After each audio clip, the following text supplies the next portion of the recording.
Chapter 27. I said. All eyes were glued on me with a keen interest they had never shown for Russian grammar. Well, it is true that we do know each other. How well? Jackson asked. He seemed much too fascinated to realize that maybe that wasn't the most appropriate question. Very well, I said. Everyone was absolutely agog now. We lived together for a while, I told them. That was probably inappropriate. It would have been better to tell them that we had been engaged, which was also true. But somehow that was much harder to say. Breaking up with a boyfriend you happened to live with for a little while was one thing. Calling off a solemn engagement was something else entirely. I didn't want to be an even more tragic figure to them than I already was, with my crutches and my involvement in the shooting, not to mention the whole thing with that frat last semester. Send me the article, I told Jackson. I'd like to read it. Can't we talk about it, Professor? It seems way more important than, case endings or whatever. If you knew your case endings, you could read it in the original, I told him tartly, which is always the best way to read anything. But tell you what, you send me the article and I'll read it, and tomorrow we'll talk about it. Like a coward, I hoped by tomorrow they'd forget about it, and I wouldn't have to chat lightly about painful personal problems in class. The students agreed, reluctantly, that was acceptable, and settled down to a short and agonizingly stilted conversation about what they had done over the summer. That involved reviewing the past tense, which most of them had forgotten. We had to give up on it after a while and switch to introductions. This felt silly, since everyone had spent all of last year in class together, but as it turned out, they had forgotten most of their actual Russian, and so they got a good review out of it anyway. 50 minutes of excruciatingly halting language practice later, and I declared them done for the day, but exhorted them to review a lot before tomorrow's class. Everyone but Miranda rushed off to their next class. So is that the person you were going to introduce me to, Professor? She asked. The one Jackson was asking you about. Yes, I said. I guess I should check out that article. He already showed it to me. She held up her phone, and I kind of read some of it during class. Oh, I said. Well, was it interesting? She nodded her head vigorously. That's exactly the kind of thing I want to be doing, Professor. Writing stuff that really makes a difference. I don't know how much of a difference Dima's writing actually makes, I said. Then I regretted it. It made a difference for me, Professor. He said a lot of the things I've been thinking, but that no one else seems to be willing to say. It made me feel like at least one other person out there actually cares. She looked around, then lowered her voice. All that stuff about private prisons and security, basically mercenary, companies. No one seems to think anything of it. That new football stadium that's going up? Paid for with blood money. I guess you know how I feel about that, Professor. I do, I said, and I feel the same way. And yes, I do think that it's good that Dima, and you, and other people who do this kind of thing, are out there saying this kind of thing. It's just easy to get frustrated at how little a difference it seems to make sometimes. Yeah, but anyway, it would be awesome if you could introduce me to him someday. I'd love to pick his brain, ask him about how he works. Does he speak English? Not much, I said. It could be a great workout for your Russian, though. I don't think my Russian's up to that quite yet, Professor. But maybe you could translate for us? Sure, I said. I'd be happy to. I'll see what I can do. Thanks, Professor. I really appreciate it. Is this your next class coming in? I guess I'd better let you get to it then. But I really would like to talk to him. Sure, I said. I'd be delighted to set that up. Chapter 28. I had to teach my second class before I could do anything about Madison's text or Dima's article. At 10:50 exactly, I extracted myself from the dozen bright-eyed 101 students and hauled myself to my office. Mel had class at 9 and 11, so I had scheduled my office hours for 10 to 11. As usual, no one was waiting for me. I dutifully held my office hours every week, but 90% of the time, no one came to them. Office hours, I decided, were an anachronism of the pre-email age. These days, everyone made an appointment before showing up. The office felt even more airless and claustrophobic than I remembered. I eyed the giant water stain in one corner with distaste. I had always assumed it was more an aesthetic problem than anything. But now I was wondering how much it was contributing to my low-level headache and the general sense of distress I always felt in this office. Ugh. I tried to put it out of my mind. I started by calling Madison. She was practically hyperventilating with anxiety over the call she'd gotten at 8 a.m. that morning. "What if my mom finds out?" she cried into the phone. "Why would she? Are you going to tell her?" "No, but what if they start investigating her and she finds out I'm the one who snitched on her to the FBI? She's already so disappointed in me." "You didn't snitch on her to the FBI," I said. "I did." "Yeah, but because I told you to." "Are they going to tell her that?" I asked. "No, they said everything I told them would be in confidence." "That's probably the case, then," I said soothingly. "I guess. Do you think I did the right thing?" "How would you feel if you hadn't done it?" I asked. She paused. "Worse," she said eventually. "I really, really don't want these guys coming over here and doing something bad, even though they are my family. Actually, that'd make it even worse. I'd feel horrible if they did something bad and I'd been able to stop it." "Then you did the right thing," I said. "I guess." We went round and round about that for a few more minutes, before Madison calmed down enough to hang up the phone. I glanced up at my door. Still no one. I decided to read Dima's article. Jackson still hadn't sent me the link, but I was able to find it after a quick search. As promised, it was part of a series of exposés on private prison and security firms, co-authored by Dima, his friend Dave Wilkinson, and a couple of others I didn't know. Dima's piece was on Kafbayets, the private army made up of Chechen orphans, and their deployment in both eastern Ukraine and Syria. I read through it. Boys left orphaned after the recent Chechen wars were recruited and given a safe place to stay and a stable community that promised them money, honor, and a sense of belonging. Then they were trained up as fighters and sent off to places where it was convenient for Grozny and/or Moscow to have soldiers with a certain amount of plausible deniability to their pedigrees. "It is easy for us in Russia to think that this is a specifically Russian problem," Dima wrote at the end of the article. "But in fact, this is just another example of the adaptation to our customs of foreign imports that has been our long-time practice. Mercenary companies have existed the world over for centuries. In the past few decades, they have gained considerable power and prestige in the West, in America in particular. Everyone knows the name of Blackwater. But there are many smaller companies that are profiting by their example and by their own uniquely American innovations. Private prisons, used largely to extract money and labor from ethnic minorities by incarcerating them, are one such innovation that I fear will soon be adapted to our customs here in Russia as well. At least one such American firm is stretching its tentacles into Russia right now.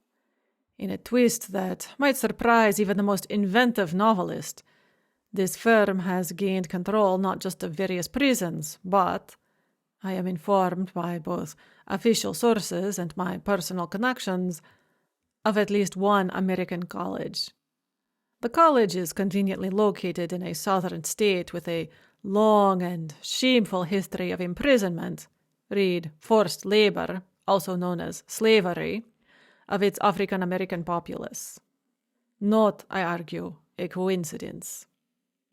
This makes it all the more convenient for this company to whitewash its image and rinse its dirty money clean. And now this very company, which goes by the benign name Security Solutions, is in negotiations with Kovbayets. The result for both Russians and Americans could be disastrous. Well, that was clear enough. The thought of Security Solutions joining forces with Kovbayets was alarming indeed. I was glad someone was reporting on it, and proud of Dima for having the courage of his convictions, although when did he not, and continuing to investigate Kovbayets when they had gone to such lengths to scare him off. I was also worried that others would make the same connection Jackson had, and figure out that Dima was talking about Crimson College, and that he knew me. I opened up Signal to text him about it, and ask him how dangerous he thought it was. My hands were shaking. Cold sweat, I noted, was running down my sides. "Hey, Ro. Whoa, you don't look so good." It was Mel, back from teaching her second class. "I think I'm having a panic attack," I said. My mouth felt like it belonged to someone else. I was surprised I was able to get words out at all. "Did Karen just come and harass you?" My heart jumped in my chest. "No, why? Is she roaming the halls?" "Yeah, she just grabbed me on my way out the classroom and started talking about the new performance review thing she's doing this semester." "Oh, fuck!" That came out louder than I'd intended. Mel and I both instinctively looked towards the door, then laughed. "Let's get the hell out of here," said Mel. "We can answer our 40 billion emails just as well from home. Besides, I'm starting to get real paranoid about this mold thing." We both looked towards the water stain on my ceiling. "Yeah," I said. "Let's go home. And get some lunch. Maybe that will make me feel better." "Always worth a shot," said Mel. Chapter 29. Mel set off to go get the Jeep. I started my slow and painful way down the corridor after her. "Oh, Rowena, there you are." I froze. Then, moving slowly and carefully in order not to fall over or show my horror, I turned around. Karen was coming up behind me. Her face was set in an expression of even greater distaste than ever. "Really, Rowena, I can't believe you're still on those things," she said. "How long are you going to be on crutches anyway?" "I don't know," I said. "I was off them for a while, but I got re-injured a couple of weeks ago." "You should really be more careful, Rowena. We can't afford for you to be out sick or injured." "Oh," I said. I wasn't sure if that was a compliment or not. "And of course, anything that negatively affects your fitness will have a negative impact on your candidacy for the tenure-track position here as well." "Ah," I said. I debated over whether to say anything about anti-discrimination laws. Being on crutches was a major pain, but I was still able to teach.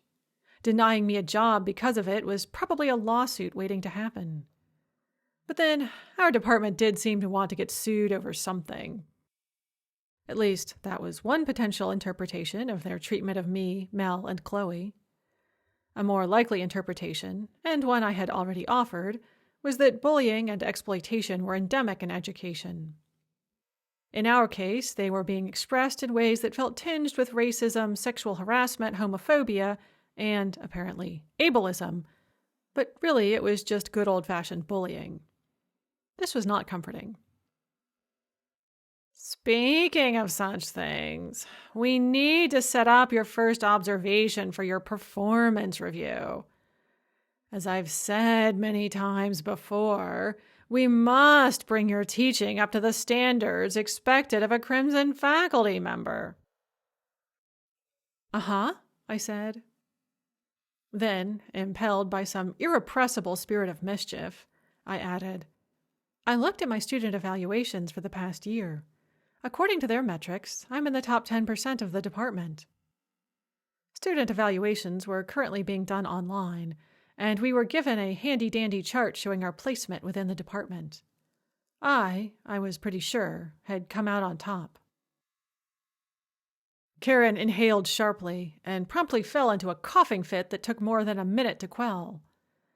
When she could speak again, she said, You know that student evaluations are not a reliable metric at all, Rowena. True. And it was true. Student evaluations were notoriously biased, with little correlation to learning outcomes, but with a high correlation with the race and gender of the instructor being evaluated.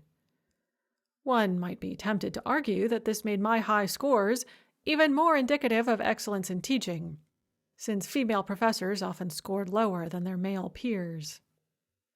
I looked at Karen's mouth, as pursed up as if she'd just bitten into an unripe persimmon, or possibly a stick of antiperspirant, and decided not to attempt that line of reasoning. Next week, she said. I need to come observe you next week. Sure, I said. I teach at 9 and 10, Monday, Tuesday, Wednesday, Friday. Now she looked befuddled. I need to check my calendar. I'll email you. Great, I said, looking forward to it. Karen looked like she wanted to say something more, but then she lost her nerve and, with a final admonishment about my poor teaching performance, beat a hasty retreat. Chapter 30. Let me guess, Mel said when I hauled myself into the Jeep. Karen caught ya. Geez, how'd you know? We both laughed. Normally you go around with this, what's the word I'm looking for, beatific expression on your face, she said.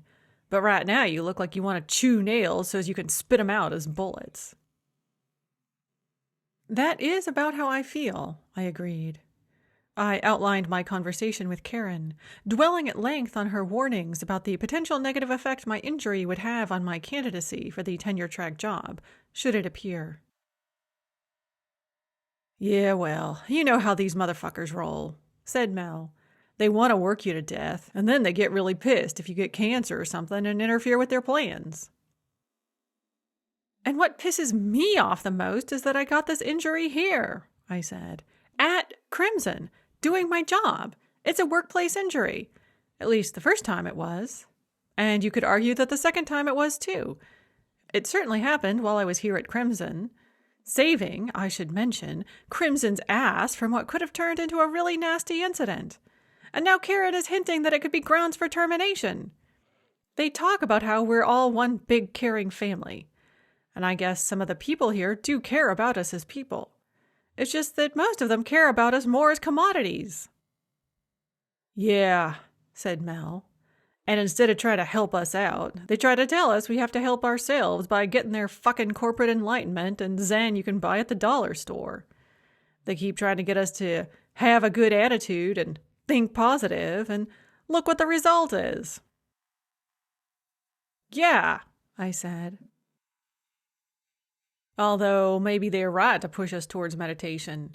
Maybe we're in the same situation as people in medieval China or whatever, forced to rely on mind control for our medical care because it's the only thing we've got. Also true, I said. And hey, it's cheap. At least if you avoid all the hucksters and shysters trying to sell you your soul back at $200 a private session. Man the barricades, I said. Oops, I meant, woman the barricades? What is it we're supposed to be doing anyway? Nothing, said Mel. Abso-fucking-lutely nothing. We can't even sit around looking pretty without getting shit for it. We need to stop this conversation before we become radicalized beyond redemption, I said. Sure makes you realize how people can become fucking jihadists and shit, don't it? Yes, I said, it does. Not that that's helping my peace of mind right now. Oh, there's more than Karen and her bullshit eating you up right now? I told her about the article about Kafbayets and security solutions, and the true rumor going around that I was, or at least had been, involved with its author. Oh, shit, said Mel. The college isn't going to be happy about that. No, I agreed. One might be tempted to point out that if they didn't want to get bad press for crawling into bed with security solutions, they shouldn't have done it. But I doubt that argument will hold much weight with them. Fuck to the no, said Mel. They'll just shoot the shit out of the messenger. And I'm afraid they'll blame me for it, even though I had nothing to do with the article at all, and I'll get in trouble for it. That would certainly be grounds for termination. And I'm afraid of Kafbayets, I admitted, my voice hardly above a whisper, barely audible against the rushing of the air through the open windows. The Jeep, most inconveniently for a vehicle in Georgia, didn't have working AC. I'm afraid they'll take up their vendetta against Dima again, and they'll go after him and his mom and me, I said, looking down at the door handle because I was too frightened and ashamed by the words I was uttering to look Mel, or even my own reflection, in the face. I'm afraid they'll track me all the way here and go after me to stop him. And I'm angry at Dima. I'm angry at him for putting me in this position. Again. And I'm angry at myself for being such a coward.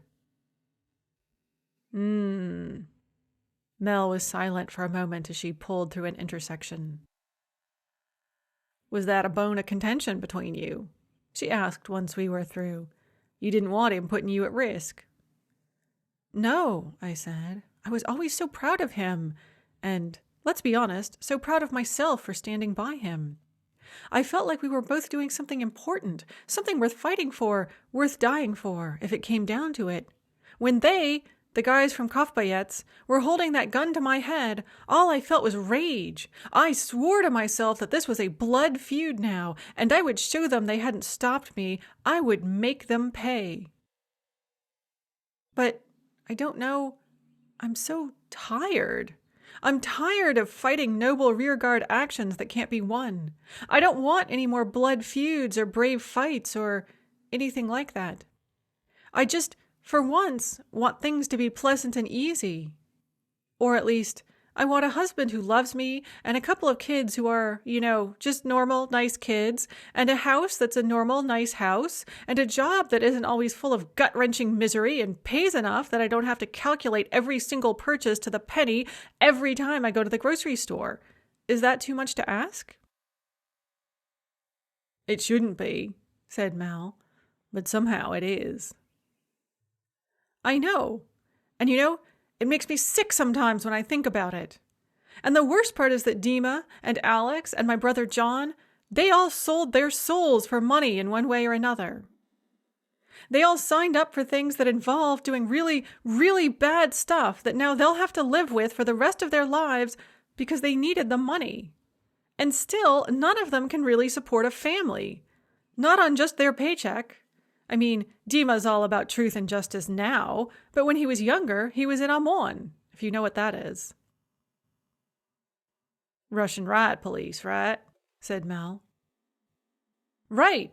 Not nice guys at all. And he did it mainly for the money. Alex and John both did ROTC, which we think is so great, but a lot of Russians consider to be horrible blood money. And they all ended up with way too much blood on their hands to ever wash clean. And they're still broke, or at least not rich. Yeah, said Mel. It fucking sucks. Believe me, I know.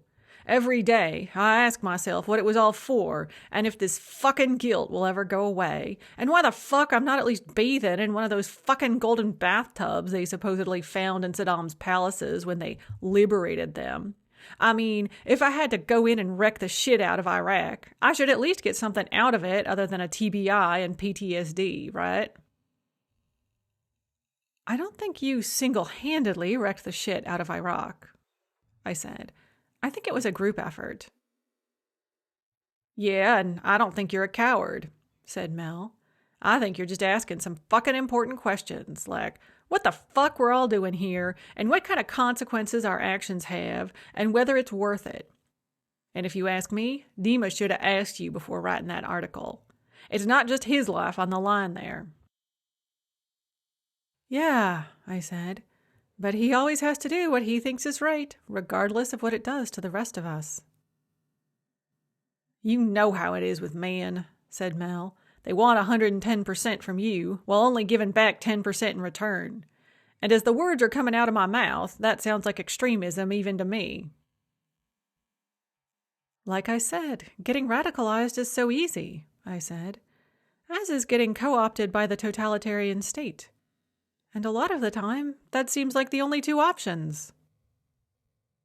We need to make some better fucking options, said Mel. Yeah, I said. We should get right on that. Chapter 31. I told myself that the first thing I should do on getting home was do my lesson plans for tomorrow. Then I told myself I was just using that as an excuse not to confront Dima, and that I should do that first. So I opened up Signal and started a text message. It immediately became apparent that I didn't know what to say. I didn't even know what I wanted to say. I needed to figure that out. Then I could figure out how to express it in a calm, non-confrontational manner in Russian. All of that seemed so difficult that I almost gave up. I could just ignore it completely. Maybe it would just blow over. But even if it blew over on the work front, I really felt like I needed to say something on the personal front. It was just that everything I thought of saying sounded accusatory or whiny. I eventually went ahead and did my lesson planning first, to give myself time to let it all percolate through subconsciously. When I was done, I wrote, "Just saw the article in The Guardian. Congratulations! Are you talking about me when you mention having a personal connection to the college? Some students saw the article and were asking." I sat there and waited for a few minutes after sending the text, in case I got an immediate reply. Nothing. I told myself I couldn't spend all day staring at my phone. So I made myself pull up my spreadsheet with this year's job postings and get to work. The academic hiring calendar follows a strict annual structure. In August through October, institutions post their ads for tenure-track jobs, with first-round interviews taking place between November and January, and second-round interviews, also often called campus visits, since they normally involve multi-day visits to campus, taking place between January and March. Job ads for visiting positions and postdocs could be posted anywhere from August to March, with the more desirable positions normally posted earlier in the cycle. Very short-term visiting positions, emergency replacements, and adjunct positions were normally posted in the spring and summer. Those were the least desirable positions, but also becoming more and more numerous. At this point, the majority of U.S. faculty were contingent, meaning they were on a short-term contract of 1 to 3 years, and many of them were part-time adjuncts, meaning they were paid a few $1,000s a semester with no benefits. This kept labor costs down dramatically in the short term. It also kept the teaching staff in a constant state of demoralization, poverty, and turnover. Students who needed advising, mentoring, or even a simple recommendation letter were increasingly out of luck. My job at Crimson was a comparatively good visiting position, with a salary of $45,000 a year and benefits, and the possibility of renewal for up to 3 years. But after those 3 years, I was out, unless I got this tenure-track position that the college had been promising ever since I'd started there. And while $45,000 was enough to squeak by on in small-town Georgia. It was not enough to pay off debt, which most of us recent grads had in abundance, or to save up for retirement. So a major part of my current job was looking for a new job. Again, this provided non-trivial short-term benefits for the institution. The long-term problem seemed obvious to me, but not apparently to the senior administration or the board of directors. The upshot of all this was that I was, once again, preparing to go back on the market. I tried to convince myself that this was not a terrible thing. The good news, I had to admit, was that I no longer had an instinctive aversion to writing cover letters and submitting application materials. At first, it had felt like, as my friends and I had all agreed, prostitution. But after a few years, we had grown hardened to it, as I supposed all good prostitutes did. The even better news was that I had a large selection of application materials to choose from now, so each individual application shouldn't take me much more than an hour or so to do. I hoped. Sometimes they threw you major curveballs about what they wanted and how it had to be formatted, which could mean hours spent on the application for a job that I had a maybe 1% chance of getting. The bad news was that the mere act of opening up my spreadsheet made me nauseous. When I opened up the JIL, Job Information List, my heart jolted painfully in my chest, and when I actually got to the Russian listings, cold sweat was trickling down my sides. By the time I had finished entering all the listings I'd found in the JIL, the at-seal job listings, Herc and Sea-Langs, a tight band of pain was wrapped around my head. And I only had half a dozen possible jobs. None of them were for Crimson. That job ad hadn't shown up yet. It will be okay. It will work out. Maybe the Crimson ad will show up soon, and you'll apply for it, and everyone will be blown away by your awesomeness, and you'll get the job. Or maybe this thing with the FBI will work out. Or maybe some third fabulous opportunity will show up. Or maybe you'll chuck this in and become a landscape gardener.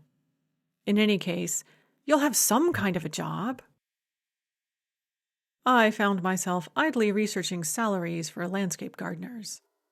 They topped out at $35,000 a year.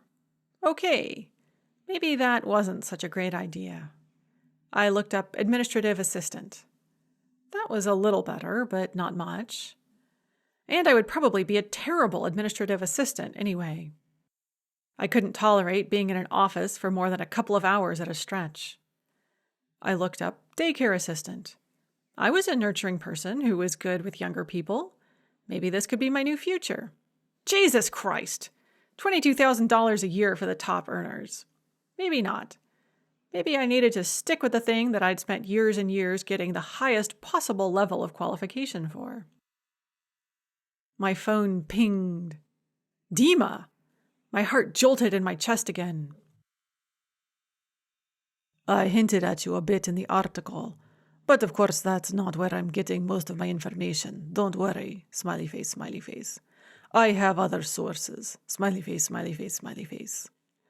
But you really should consider leaving that place. I need the work, I texted back. Find other work, he advised. What if I can't? What do you mean, what if you can't? You're smart, you're hardworking, and you have a doctorate. The world should be in the palm of your hand. But it's not, I wrote, and I feel terrible even saying this, but I'm scared. I'm scared about this story. I'm scared that it's going to get us both into really big trouble. Being scared is the sign that it's a good story. Smiley face, smiley face, smiley face, smiley face, smiley face. I know. I don't know what's wrong with me. I just don't have a lot of courage left in me, I think. The next text took a long time to come through. When it did, I could almost feel the outrage vibrating across the ether. Are you asking me to quit, to abandon the story? No, I wrote. I would never do that. But I am scared. It seems like I've used up all my reserves of bravery. I've never lacked the courage of my convictions, you know that, but It feels like it's getting awfully thin and fragile. There was another long pause between texts. Mama says the same, he finally wrote. She also isn't asking me to stop, but she says the same. And Polya has hinted at it too. Are you still seeing Polya then? Polya was a young woman, practically a baby, at least 10 years younger than us, I sometimes found myself thinking snidely, whose family had emigrated to Canada from the former USSR when she had been a child. She had gone to Ukraine after college to find herself, or some such thing. The main thing she'd found, as far as I could tell, was Dima. And Dima had let himself be found. He'd mentioned several times that he was considering marrying her in order to get Canadian visas for himself and Galina Ivanovna. But I hadn't heard her name for the past month at least, and I'd somehow assumed that he and she were no longer an item. He'd certainly given me reason to make that assumption. I don't know, he texted, but she still seems interested, and I might need that Canadian visa. Is this how you show the courage of your convictions? By marrying an impressionable young woman for her citizenship? I wrote that text. Then I erased it. Then I rewrote it. Then I erased it again. I thought about how Dima could see the 3 dots showing that I was writing and erasing things, so I'd better send him something. You have to act as you see fit, I wrote. Ina, I know you wanted to say more. You were writing and writing. Smiley face, smiley face, smiley face, smiley face. You're right. I did want to say more. I wanted to say that I don't think it's right to use her like this. Marry her without love. Maybe I do love her, in a way. In that case, I wrote, you should marry her as soon as possible. I almost added, if you can. You never could bring yourself to get married before. But I stopped myself just in time. Some things were better left unsaid. Chapter 32. I spent the rest of the afternoon in a funk. It was not improved by my attempts at my at-home PT regimen, which caused ominous sharp pains in my injured knee that didn't go away after I stopped the exercises. I had brought this up with my therapist, and she had told me to push through the pain, but I was doubting more and more the wisdom of that advice.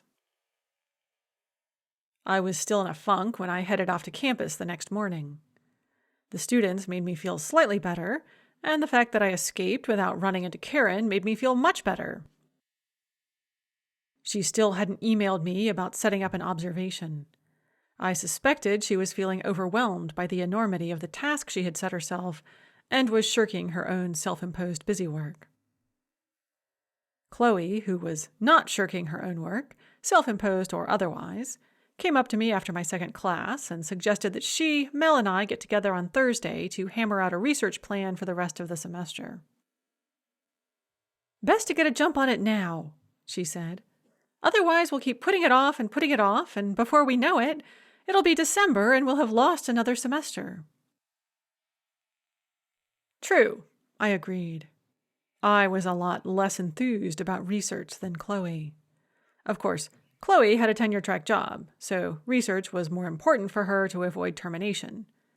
She had admitted to me once, preferred research to teaching in any case. I strongly preferred teaching to research. Teaching brought a lot of stress and headaches, but it also brought a lot of rewards, many of which were immediate. Research, on the other hand, mainly just brought tedium, criticism, and abuse. Creating teaching materials or writing a lesson plan felt like you were doing good in the world, and oftentimes the students expressed appreciation for what you'd done. With research, you spent hour upon painful hour writing something that would only ever be read by a handful of people, most of whom would respond by telling you how wrong-headed, uneducated, and possibly terminally stupid you were. There was little wonder, I often thought, that scholars had such a hard time getting any writing done. We had carefully set up a system designed to disincentivize it as much as possible. Left to my own devices, I tended to slack dreadfully in the research department. I preferred to engage in productive procrastination, where I created lots of worthy-looking handouts, spreadsheets, and other seemingly useful items. Their utility was mainly in preventing me from doing my most important work. When I said as much to Chloe, she said, "Oh, everyone's that way. That's why it's so important to have an accountability group. So what do you say? Shall we get together tomorrow? Maybe first thing in the morning so we don't put it off. At my house." Accordingly, Mel and I found ourselves driving to Chloe's house at 8:55 the next morning. Chloe lived in a modest suburban neighborhood on the other side of town from us. She had actually bought her own house. It was a single-story Cape Cod of less than 1,000 square feet with a postage stamp-sized yard and minimal landscaping, but it was still more than either Mel or I could currently dream of, so it seemed like an astounding feat to us. Inside, I noted, there were still cardboard boxes lined up against the wall, awaiting unpacking. Chloe clearly took the same approach to unpacking that I did, which was that it was mainly a waste of time. Better to leave everything boxed up, in order to make the next move easier. As a bonus, once you realized you didn't actually need those things you'd been hauling so laboriously from place to place, you could toss the entire box without having to do any extra sorting.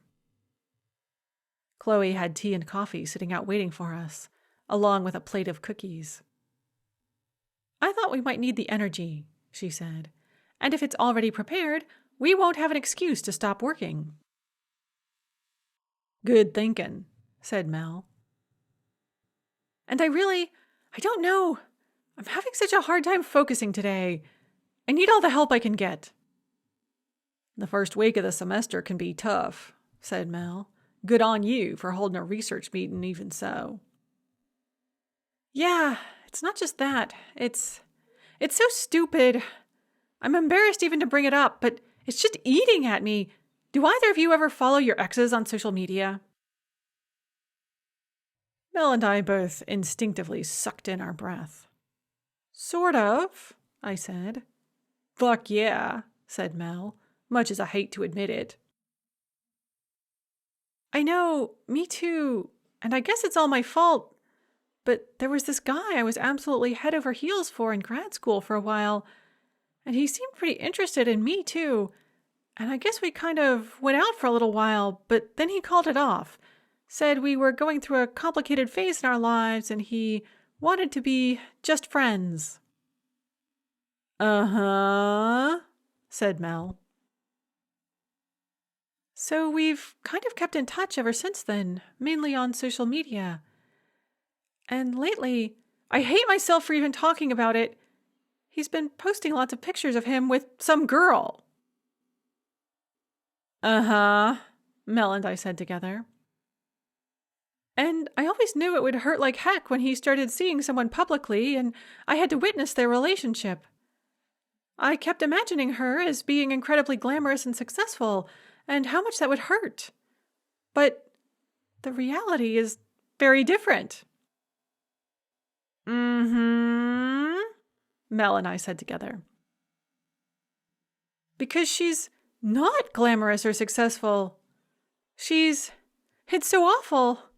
I've kind of stalked her a little, I guess you could say, on her own social media pages, and she reminds me a lot of myself. Only, and this is the part that's killing me, she's less glamorous and successful than me. Isn't it awful that I'm even thinking that? But the first time I saw her, I thought, wait, what? Her? How? She's just I guess I want to say, less accomplished version of me. Isn't that terrible? I'm a terrible person even for thinking it." "Not if it's true," said Mel. "You got any pictures of her you can show us?" "Yes, I guess we're not doing any research-related work, are we?" "Whatever," said Mel. "No way are we going to be able to focus on anything until you show us a picture of her and tell us all about her." I guess. Anyway, here they are together. Chloe pulled up Instagram on her phone and showed us a post. It had a picture of an extremely handsome man with warm brown skin, large bright eyes, high sharp cheekbones, a head that had probably been shaved by the best barber in town, and a suit that looked like it cost more than my whole wardrobe. He was sitting at a table at an outdoor cafe and looking at a woman sitting across from him. She gazed back at him with the look of a woman gazing upon her God made flesh. "Yeah, I see what you mean," said Mel. "She does look kinda like you, only plumper." Chloe had been on the pleasantly plump side of things, although she had mysteriously started losing weight here at Crimson, and was now flirting with slightly alarming thinness. The girl in the picture could only be called curvaceous in the extreme. Less kind people would straight up call her fat.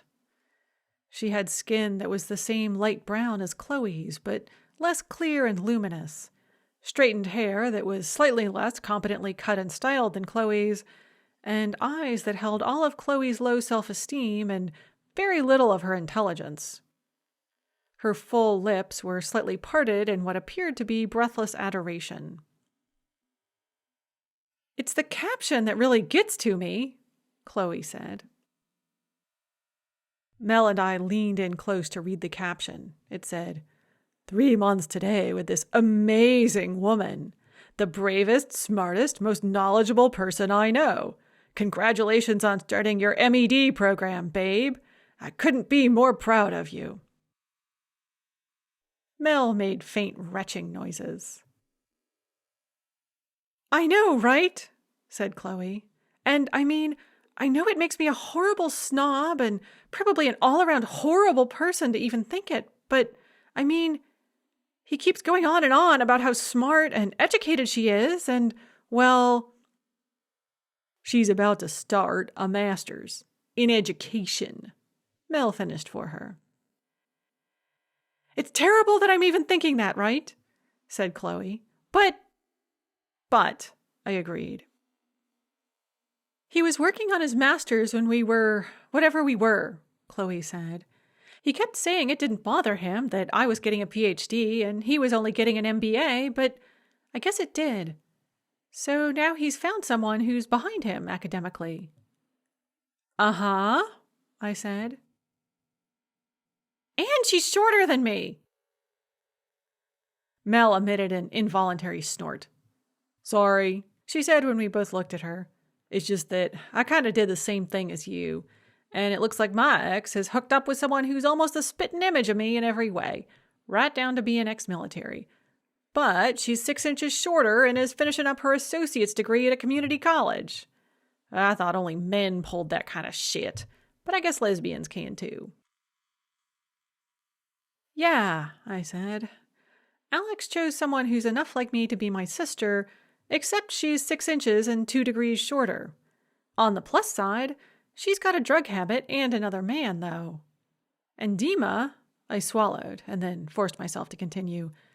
"Dima has apparently been seeing some girl who's 10 years our junior, and, of course, also has a lot less college. From what I've heard about her, she kind of reminds me of myself when he and I first met." "She's just so basic," said Chloe, still staring at the picture on her phone. "I mean, I know I shouldn't be judging her like that, and she could have this amazing inner life that I know nothing about, but in my experience, people's inner lives often shine through unstoppably, even in Instagram photos," I said. "A lot of times, when people look boring or basic, it's because they are." "Yeah, that's just so mean." "Oh, whatever," said Mel. "Sometimes you gotta be mean. And the mean thing I'm gonna say right now is that this guy, for all that he's damn fine, chose the light version of you instead of the real deal for a reason. If that's the kind of woman he wants, you're better off without him."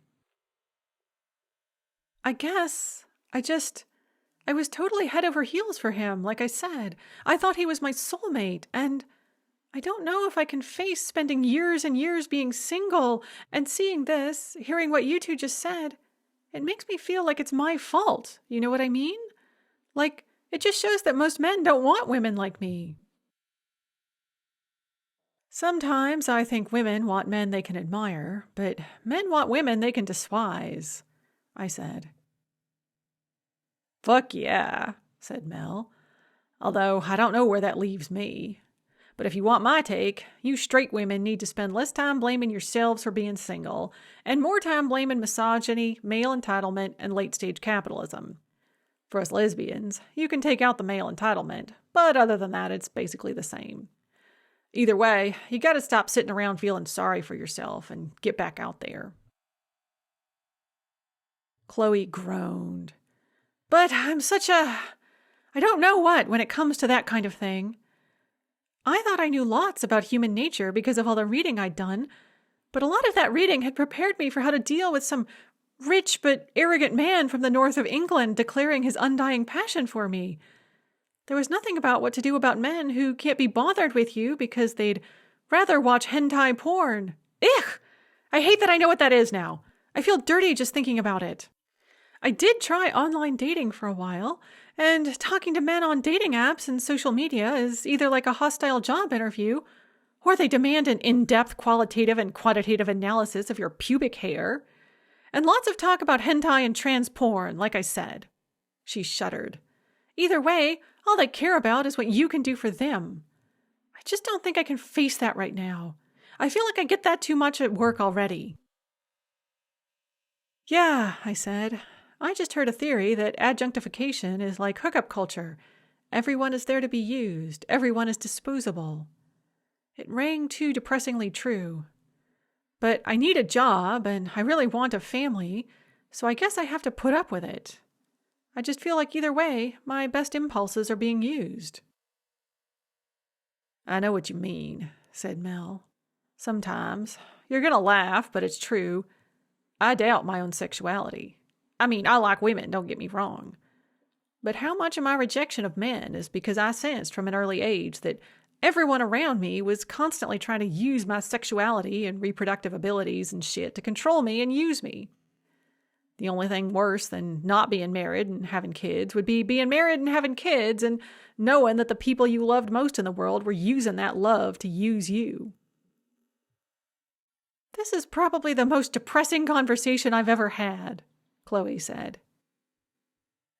Yeah, but you're smiling a little now, aren't you? Said Mel. So it can't have been all bad. Chloe sighed. It did make me laugh. And I'm glad I'm not the only person who had those horrible thoughts about that girl. And now research is sounding a lot more palatable. It was true. All of a sudden, scholarly research had gained a freshness and attractiveness it had never held for me hitherto. I sat down at my laptop and began working on an article with astonishing zeal. Chapter 33. For the next week, things went surprisingly smoothly, given that it was the beginning of the semester. I held my classes, which went well, and did my PT exercises for my knee, which hurt more and more. When I brought this up at my next appointment, I was told that this was normal and I needed to keep pushing through the pain. My doubts were growing by the day, but I decided to give it another week or two. Madison texted me a couple of times to tell me that she was having a great time in New York and that she had successfully taken the train down to New Jersey to attend class. It was, she said, a real adventure and made her feel a new sense of courage and purpose. Until she'd gotten on that bus to Georgia, she'd never traveled by herself. But now she was spending hours every week traveling around by subway, bus, and train, completely on her own. Not only that, but Sybil had sent her on several grocery runs. This, too, was a new and heady experience for her. She didn't use the word empowering, but it seemed like it might be appropriate. After that first frightening phone call from the FBI, she had been left in peace. She had spent several days in terror of being called up by her mom and accused of treachery and betrayal, but so far nothing like that had happened. In fact, her mom hadn't spoken to her at all, which she said was an improvement. Maybe, she said, it would all blow over into nothing, or whatever bad thing her family had been planning would be stopped at the source, and no one would ever have to know about our involvement in thwarting it. Could be, I texted encouragingly. After that, I stopped hearing from her. I had also stopped hearing from Dima. That could be normal. He often went for long periods in complete radio silence until it suddenly became convenient for him to talk to me. I was aware of this negative trait of his. I thought I had made my peace with it long ago. Now I was questioning whether it was a serious character flaw rather than an annoying little tic. I was also questioning whether he was giving me the silent treatment because of our last conversation. I decided that was for him to deal with. I was going to live my life, and he could figure out how he wanted to fit into it. Yeah, right. All of these comforting, inspirational pep talks came to a crashing halt when Karen emailed me Thursday afternoon, telling me she wanted to hold her first observation of my teaching Friday morning. I'd be happy to have you come observe my class tomorrow morning, I wrote. Which one? That entailed some confusion, but by supper time that night, it was agreed that she would come to my 9 a.m. class and then meet with me promptly at 11 for a thorough review of everything she'd observed. Sounds great, I wrote. Looking forward to it. It was probably only my imagination that the words were smoking slightly from the pungency of that lie.